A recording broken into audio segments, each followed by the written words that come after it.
Student, I hope you have done your previous exercise 7.2.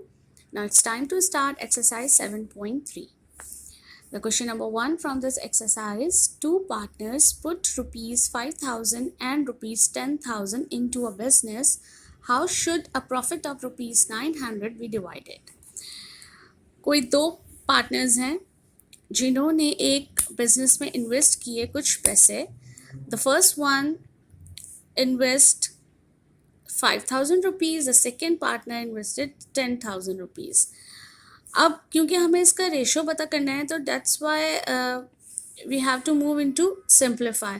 तो हमने इसको 5 के टेबल से सिंप्लीफाई कर लिया. 5 ones are 5, 5 twos are 10. Amount to be divided is equals to 900. Sum of ratio 1 plus 2 is equals to 3. The first one partner 1 upon 3 multiplied by 900. 1 is the ratio, 3 is the sum of ratio, 900 is the total amount.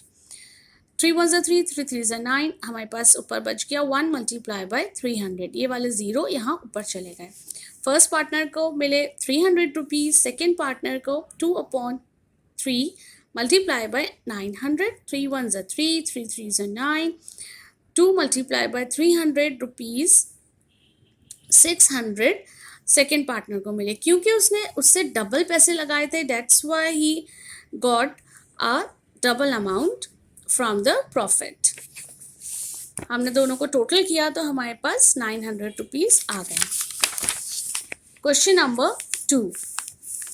Three partners A, B and C invested rupees 4,000, 6,000 and 8,000 respectively. How should they share a profit of rupees 3,600.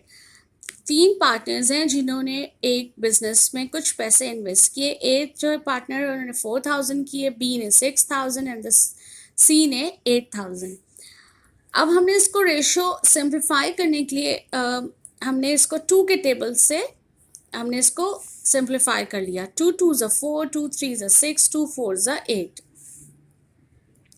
Amount to be divided rupees 3,600. Given ratio हमारे पास है 2:3:4 का.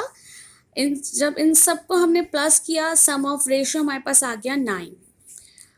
ए 2 upon 9 multiplied by 3,600. 2 is the ratio of partner A, 9 is the sum of ratio, 3,600 is the total amount. 9 ones are 9, 9 fours are 36. हमारे पास बच गए 2 multiplied by 400. तो partner A को मिलेंगे rupees 800. Partner B 3 upon 9 multiplied by 3,600. 9 ones are 9, 9 fours are 36. हमारे पास ऊपर बचा 3 multiplied by 400.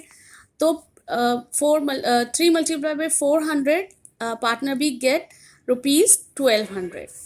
Partner C 4 upon 9 multiplied by 3,600. 9 ones are 9, 9 fours are 36.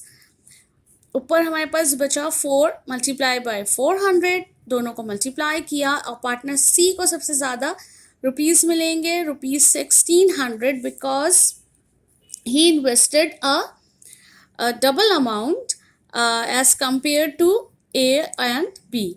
जब हमने इन सबको टोटल किया तो हमारे पास आ गए 36,600. अब आ जाए क्वेश्चन नंबर 3 पे. Hamid, Mahmood and Masood invested rupees 2,500, 3,000 and 3,500 respectively. ये तीन लोग हैं जिन्होंने डिफरेंट पैसे जो हैं वो एक बिजनेस जॉइंट बिजनेस में इन्वेस्ट किए. आफ्टर अ ईयर, एक साल गुजरने के बाद, दे gain a profit of rupees 5,400. उनको 5,400 रुपीज़ का प्रॉफिट हुआ. Find the share of each in the profit. Hamid invested rupees 2,500, Mahmood invested rupees 3,000, Masood invested rupees 3,500. हमने इन सबको सिंप्लीफाई करने के लिए 5 के टेबल से डिवाइड किया. 5 5s are 25, 5 6s are 30, 5 7s are 35. Amount to be divided 5,400. Given ratio हमारे पास आ गया 5:6:7 का. Sum of ratio 5 + 6 + 7 is equals to 18. सबसे पहले है हामिद का शेयर.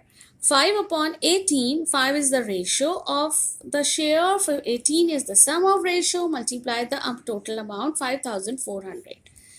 इसको हम करेंगे 6 3s are 18, 6 9s are 54.